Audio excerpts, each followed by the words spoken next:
Chapter 19. The Curse. I did it! I actually did it! Chloe beamed, amazed. She had never shadow-ported another single person, let alone 3 others and a cat all at once. It took all her concentration to shadow-port just herself to the right location. Blaine moved to position himself between Mason and Chloe, and threw his exceptionally long arms around the pair of them in a group hug, and boasted, "I can't believe we all have powers. We're like superheroes now. Isn't that cool, Hunter?"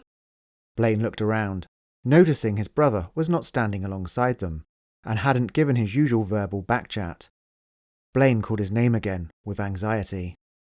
"Hunter?" "Oh, there's the damsel in distress," Mason informed, pointing to a body just in front of the tree trunk. Hunter lay on his front, flopping like a fish out of water, unable to stand with the effects of the paralysis only wearing off slightly. Flipping him over onto his back, Hunter was filthy and looked as though he was receiving a mud mask beauty treatment. As he had landed headfirst in a large boggy puddle, his proud, prominent mohawk had been flattened and was slickened back by the sludge. He was now able to move his facial muscles once more and gave a furious look of annoyance at his bungling rescuers for leaving him half drowning in a pool of filth. By the time Hunter was able to stand up straight and stiffly shuffle along, waddling resembling a penguin, the fire brigade were out in force, trying to extinguish the flaming building, and a few teachers were spectating, including Mr. Tyler, who looked fidgety, wondering if Blaine had still been in the building when it went up. "Just help me home," Hunter instructed miserably to his brother, and questioned, "What do you mean you have a power?" Going over the complete and precise details of the past half an hour, Hunter was told all about Mason and his impenetrable armour, Chloe's life-saving shadow-porting technique, and Blaine's ability to control the water. Taking all the knowledge in and processing it, Hunter answered back, "Nonsense. So what you're saying is, the only reason you have a better swimming lap time is because you cheated?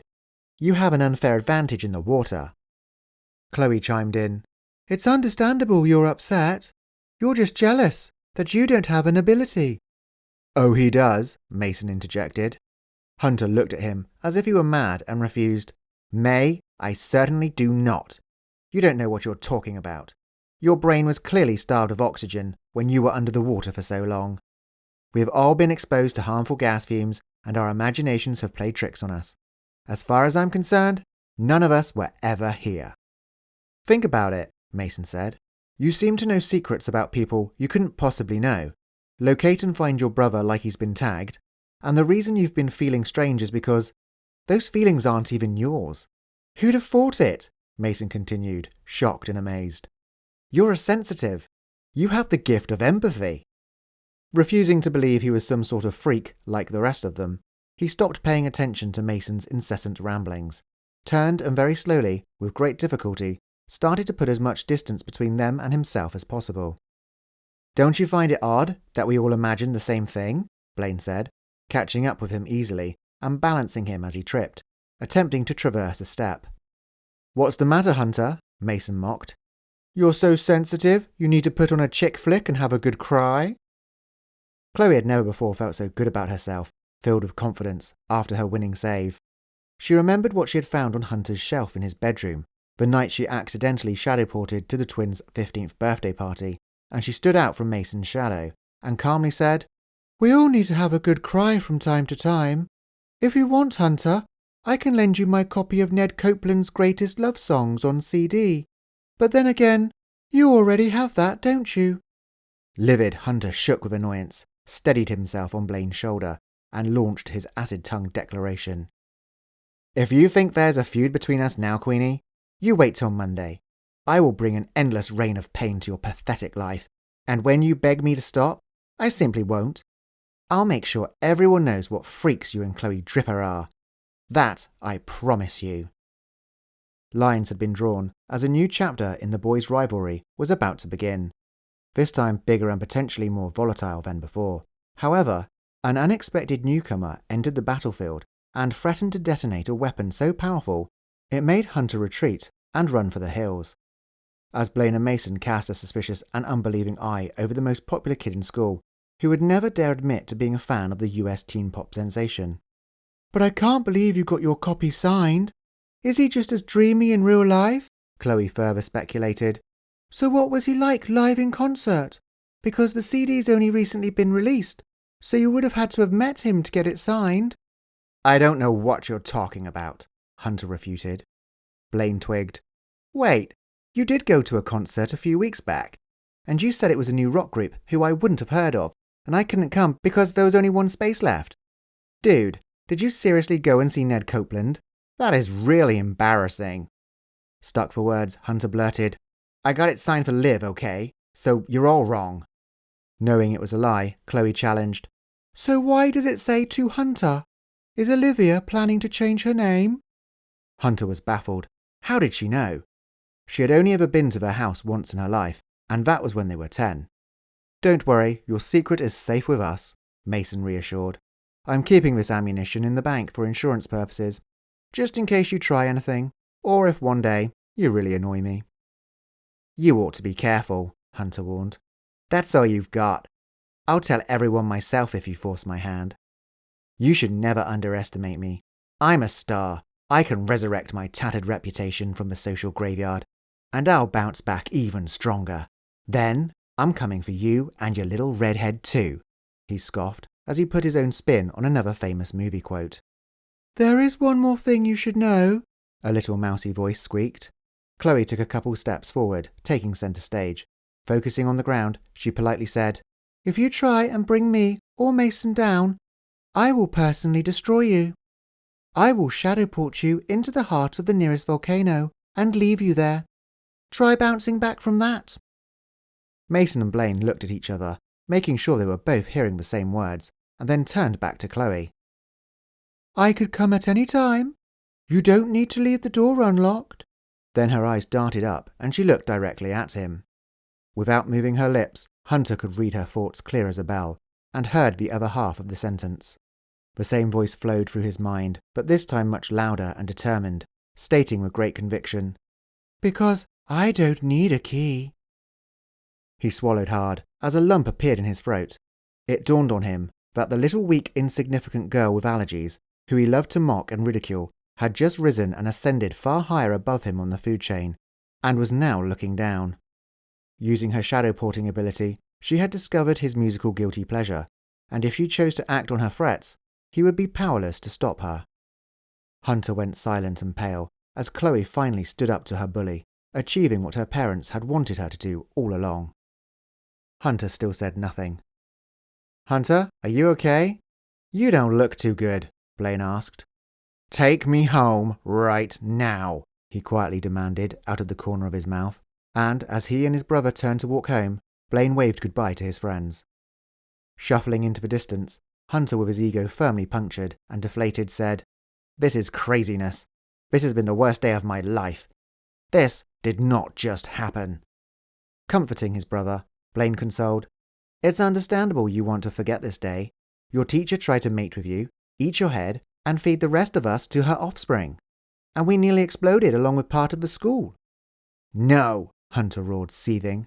Firstly, I am indebted to Chloe Draper for saving my life, and then she dares poke fun at me? Me? The world officially makes no sense at all. I'm the shark, I'm the best, and I'm number one. Patting his brother on the back, Blaine sympathized. There. You might want to verify your facts, though. The last time I checked, I was the best swimmer. Hunter gave him an unimpressed scowl, and Blaine smiled, rolled his eyes, and in a parental voice said, Yes, it's okay. When we get back, you can play your Ned Copeland CD. As the fire brigade reduced the flames to a steaming pile of embers, Chloe asked Mason, So what do we tell them about Miss Cockleton, and how the fire started? Nothing, I guess. We go home, Mason considered. Everyone is under the assumption she left the country with all the money, and now there's no proof of either. As for the explosion, everybody knows the kiln was broken. They'll connect the dots, and it was a gas explosion after all. The temperature had dropped fast, and a soggy Mason began to shiver more with each passing second. Do you want me to take you home shadow style? Chloe asked, smiling. No thanks, he said, holding his stomach, still reeling from the after effects, feeling it swishing around his body. Don't you get nauseous every time you do that?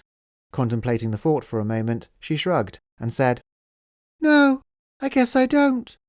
It's strange considering I get car sick, seasick, and air sick, and sometimes when I get up too fast, I get sick too. Well, I'll see you soon then, she said, heading to the dark side of the great oak tree, suspending a less than enthusiastic Bernard under her arm, who looked rather more disorientated and confused than usual. And I promise to always use the front door from now on. Just before she was about to disappear into darkness, Mason stopped her and questioned, What you said, did you really mean it? About shadow-porting Hunter into the heart of a volcano? Chloe snickered at the preposterous thought. Really, Mason? Don't be so silly. You know I can't shadow-port that far. And with the sound of a murder of crows all flapping at once, she had vanished. The long, arduous walk home was a tedious battle. Mason was completely exhausted after the day's weird and bizarre events, and even the smallest distance felt like countless miles. Everywhere he looked, he saw the familiar surroundings he had passed numerous times before, but now it was as if every single stone, rusty gate and blade of grass took on a new perspective, as if he was really seeing everything for the first time. The barren branches of the tree reached out like crooked fingers, pointing him to a chosen destination. The hairs on his neck tingled, standing to attention, as a gust of wind that swept up the road blew whistling on his back, a tune unlike any other. Finally reaching White Rose House on the edge of town, he trekked down the drive, avoiding the many divots in the gravel where Mason's mum had spun her car wheels. Her car was parked near the single-story extension, alongside his father's, and Mason couldn't help but think something was amiss. He couldn't make up his mind. Did the house look smaller, or had he grown? But then again, when you come face to face with your greatest fear and live through a life or death situation, it's not just the world that changes. Something inside the person does too. He opened the front door and ventured into the open-plan kitchen. He saw his father's blonde head resting on the arm of the sofa, with the local newspaper covering his chest like a small blanket, as a documentary was playing on the television. Quietly as he could, Mason climbed the wooden staircase, sticking to the side of the steps, like all good thieves did, careful not to wake his dad. As he made his way along the hall to his room, passing the spare guest bedroom, he could hear the frantic bashing of buttons and the zipping of a computer printer coming from behind the door, spewing out pieces of paper before drawing in another sheet. Poking just his head around so his wet and muddy clothing wasn't visible, he saw his mum staring intently at the screen on the laptop and moving her lips as she read the text. "Hey Mum, I'm home," Mason called. "Oh, and by the way, the school's kind of on fire." "That's nice, sweetheart," she replied, pretending to pay attention, but was too overly engrossed in what she was reading to face her son, and changed the subject. "I think I'm making great progress with my research. A man from TV's Soil Sleuths telephoned. It's time to bring out the big guns now. I'll show those stuffy-nosed snobs at the Historical Society who is right. They'll rue the day they ever crossed paths and ignored Helen Annabel McQueen." Relieved that for once his mum was too wrapped up in her own endeavours to pay him any attention, he was able to avoid trying to explain how and why he had come home late, looking like a shipwreck victim and carrying a knife made from bone. He entered his room and placed the souvenir blade in the top drawer of his desk. He threw on a pair of old grey joggers and a white t-shirt that were draped over his rotating desk chair. Gazing out of the window, the porch light on the single-story extension shone into his room, illuminating a small area in front of the main door and the slate roof. There were no other houses nearby, so the light from this one bulb was like a puddle of clarity in a sea of darkness. He still felt the sense that something was out of place. He was missing something that seemed obvious and collapsed onto his bed, closing his tired, bright blue eyes, trying to think what could be eluding him. His mind was bombarded by everything that had happened, and he wondered if he would ever be able to clear his thoughts. A continuous rhythmic tapping echoed through his mind, like an annoying ticking clock or a dripping tap. As he lay there he deliberated, ringing Blaine, to see if he and his brother had made it home safely, and then he remembered his phone. It was soaking wet in his drenched school trousers that were strewn in a heap on the floor after being dunked in the school swimming pool. His face was awash with misery after he contemplated having to tell his parents he had broken his birthday present, which was only 2 months old. As the irritating drumbeat continued to grow in volume and in tempo. His overtiredness got the better of him. Feeling grumpy and pulling a face like Pebbles the gargoyle, his eyes snapped open. He rose to check on his phone, but Mason's sight was pulled to the top of the grand elaborate wardrobe and to the source of the non-stop maddening patter. Glaring at him stood a 3-foot-high bat-like creature with long pointy ears, which almost skimmed along the surface of the ceiling. Whilst holding his mother's best umbrella in one hand and tapping it in the palm of its other, like a thug looking for a fight. Mason's legs contorted and his knees shot to his chest, and just as he was about to yell for his parents to come and save him, the animated statue dropped to the foot of his bed with an unexpected grace and stiffened, peering at him with the left eye opened wider than the right. It was a standoff. No one moved, and after a 20-second moment of motionless, Mason reached out with his index finger and leaned over to prod the curious stone sculpture. Before he could touch it, the gargoyle sprang into action, elevating his hand in the air, and brought down the cherry motif umbrella hard across Mason's knuckles. "Ouch!" Mason winced as he drew his battered hand to his lips. Using the decorative umbrella with a navy stripe as a cane, the gargoyle supported its weight, and in a strong Scottish accent, the gargoyle gruffly said, "You stupid young pup! Do you have any idea what you have done?" Mason sprang to his feet, leaping off his bed, and walked backwards, knocking over the swivel chair onto a pile of wet school clothes, and came to a halt when he stumbled into his desk. "In all my years, I have never known such disrespectful audacity from a gargoyle." Pointing to his chest, a shocked Mason hesitantly asked, "I'm a gargoyle?" The angry ornament slid off the bed and came closer, using the drawers, pulling the bottom one all the way out, then the middle drawer halfway, and finally opening the top drawer a crack. Creating a staircase, he climbed up the desk, and when he reached the top his expression changed to an understanding smile. And, as the two were now only inches away, they inspected one another with great intrigue.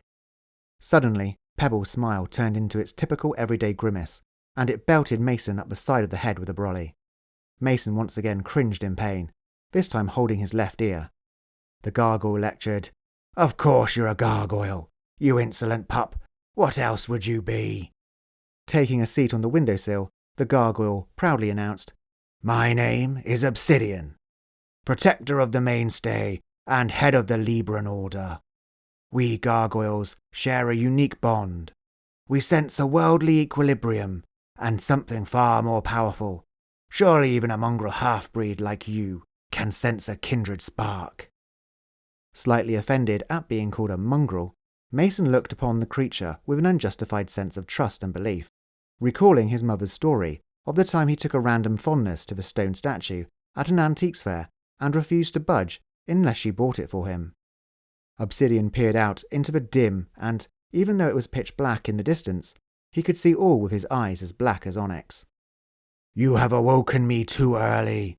It is not my time. How did I end up back here, in this wretched place?" I believe my mum had you FedExed," Mason answered. "Is your mother a conjurer? What is this FedEx? Is it some sort of transportation mule?" Obsidian posed question after question, attempting to familiarise himself with the new age and timeline. It was just like talking to an alien, as Mason tried to simplify every query he could. "Well, it's white with purple and orange letters." "'Tis a strange beast indeed," Obsidian marvelled, eager to know more. "I suppose it uses these bizarre markings for hunting purposes, does it not?" "Not exactly," Mason tried to explain. "What do you mean we have a bond? Something far more powerful?" Obsidian's mood was gravely serious, along with his look. "We are guardians of Gaia. Long before humans walked this earth, other great races existed, and gargoyles fought to keep the balance between them all. We were once mighty warriors of harmony and order. However, only a few of us were gifted gargoyles who could use the call of Gaia and could harness the power of nature's raw, transcendent energy.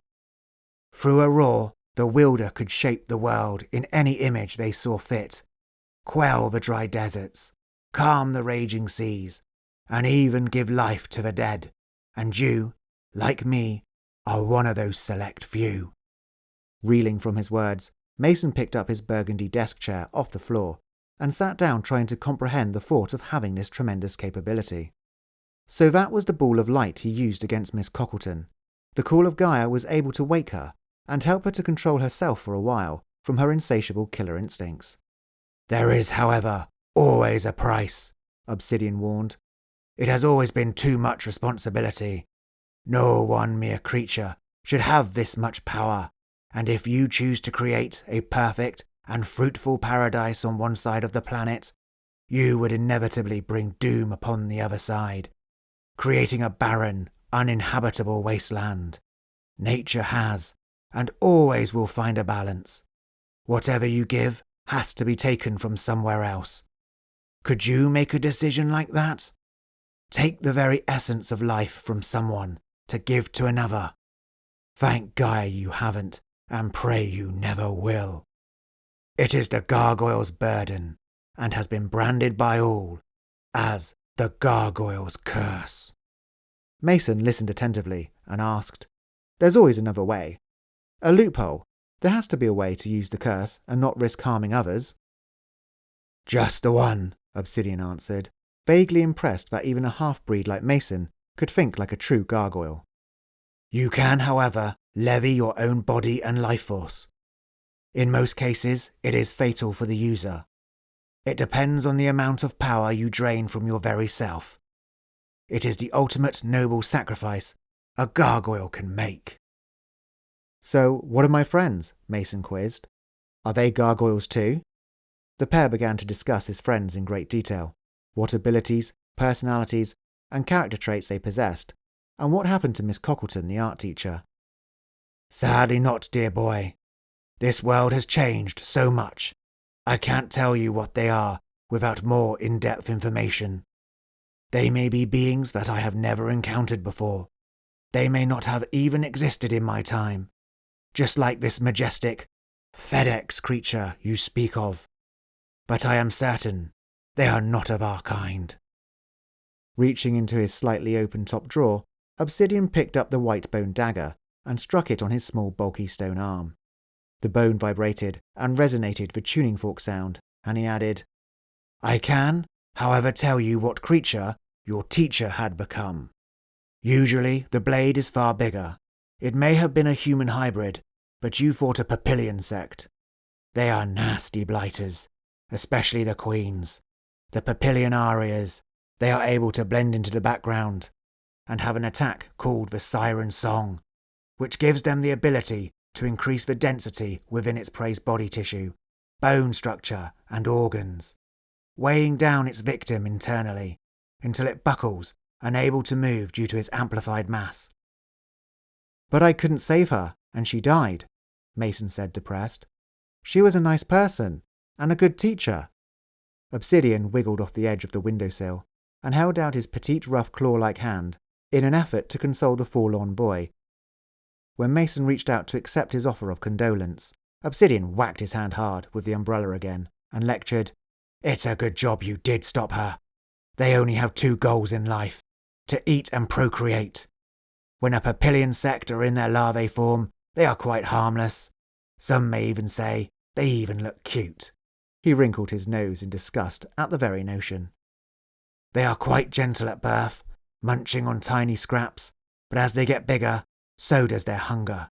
They will try and eat anything. That is when they turn insatiable, and at their most deadly.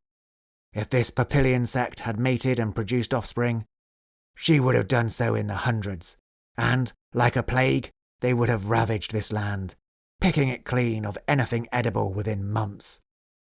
"But why did it not work on me?" Mason asked, astounded. "The Siren Song, I mean. I was hit full on." The bat-like gargoyle raised his arm and gestured for Mason to look closely. As he peered to inspect the contours of Obsidian's rocky skin, he was struck again right in the middle of his forehead. "Will you stop doing that?" Mason cried. Confounded by his stupidity, Obsidian spoke very slowly, so that even the most simple gargoyle could follow. "We gargoyles create our stone-like armour from manipulating the cells in our body. We can change our density at will, and can compensate our weight accordingly, becoming immune to the siren song's effect.